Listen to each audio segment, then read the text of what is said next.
पति 2 दिन के लिए ऑफिस के काम से दूसरे शहर जा रहा था। तो पत्नी से बोला कि चलो, तुम्हें तुम्हारे मायके छोड़ देता हूँ। अकेली यहाँ घर में रहकर भी क्या करोगी, और तुम बहुत डरपोक भी हो। वो खुशी खुशी तैयार हो गई। मायके के घर का दरवाजा खुला था। माँ और बाबा बाहर बालकनी में बैठे खाना खा रहे थे, अचार और चटनी के साथ। हालचाल पूछने के बाद उसने अपने बाबा से कहा, आप तो कभी अचार और चटनी के साथ रोटी नहीं खाते, तो आज क्यों? बाबा ने कहा, बेटा जी, कभी कभी खा लेनी चाहिए, इसका भी अपना अलग ही मजा है। उसने अपने पिता की आंखों में लाचारी देख ली थी। उतने में भाभी बाहर आ गई और चेहरे पर छोटी मुस्कान सजाए पूछने लगी, रहने आई हो? उसने खुश होते हुए कहा, भाभी, मेरे पति 2 दिन के लिए दूसरे शहर गए हैं, तो मुझे यहाँ छोड़ गए। भाभी कहने लगी, बैठो, तुम्हारे लिए चाय पानी लेकर आती हूँ।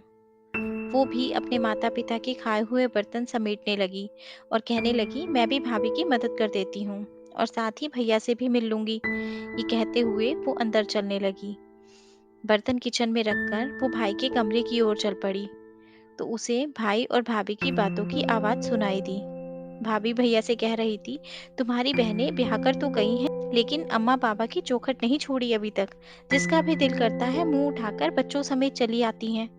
तो भैया गुस्से से कहने लगे, तेरा क्या खाती हैं? यहाँ नहीं आएंगी तो कहाँ जाएंगी? तो भाभी ने भी दंदनाते हुए कहा, बस, अब मुझसे नहीं होती तुम्हारे खानदान वालों की सेवा। तुम्हारे माँ बाप को संभालती हूँ, उन्हें खाना देती हूँ, यही एहसान समझो। भैया और भाभी की बातें सुनकर वो सन्न रह गई। उसकी आवाज तो उसके मुंह में ही दबकर रह गई और वो उल्टे पांव वापस होने लगी। थोड़ी देर बाद फोन पर झूठ मूठ की बातें करते हुए बाहर निकली। अच्छा माँ जी, आप लोग आए हैं गांव से? पहले ही बता देती तो मैं मायके नहीं आती। अच्छा, आप परेशान ना हो, ऐसा करें, आप तब तक पड़ोस के घर में बैठे, मैं अभी आती हूँ। माँ बाबा ने देखा तो आश्चर्यचकित होकर पूछने लगे, क्या हुआ बेटा? अभी आई थी और अभी जा रही हो? कहने लगी, नहीं माँ बाबा, मेरी सासू माँ और ससुर जी आए हैं, उन्हें ऐसे कैसे छोड़ दूँ? अभी जाती हूँ, फिर कभी आ जाऊंगी। आप दोनों अपना ख्याल रखिएगा।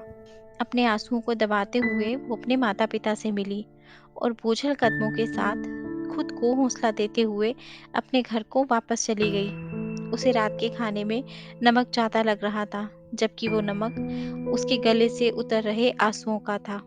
दोस्तों, ये सच है कि मायका माँ बाप से होता है, लेकिन कभी कभी उनके होते हुए भी वो बेबस होते हैं। दोस्तों, आशा करती हूँ आपको ये कहानी अच्छी लगी होगी और जरूर कुछ नया सीखने को मिला होगा। आपका एक लाइक, शेयर और सब्सक्राइब हमें ऐसी ही और वीडियोस बनाने के लिए मोटिवेट करता है। इसलिए अगर अभी तक आपने हमारा चैनल सब्सक्राइब नहीं किया, तो प्लीज़ आप हमारे चैनल को सब्सक्राइब करें। आपसे कल फिर मुलाकात होगी एक नई कहानी के साथ। धन्यवाद।